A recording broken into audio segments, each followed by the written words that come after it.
GM Jamali, President Pakistan Federal Union of Journalists PFUJ, and Rana Mohammad Azeem, General Secretary, have welcomed the striking down of Pakistan Electronic Crimes Act PECA Amendment Ordinance by Islamabad High Court. Admitting the PFUJ petition, Chief Justice of Islamabad High Court Athar Minallah declared PECA Amendment Ordinance unconstitutional.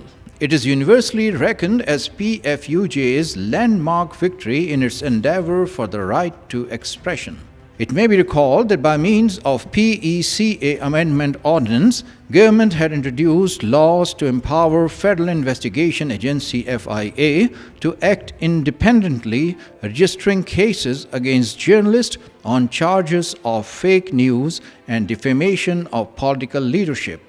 A punishment of 5 years incarceration was also introduced. PFUJ took the lead and not only raised voice against this draconian law, but also filed a petition in the Islamabad High Court through its executive committee member from Islamabad, Rizwan Qazi.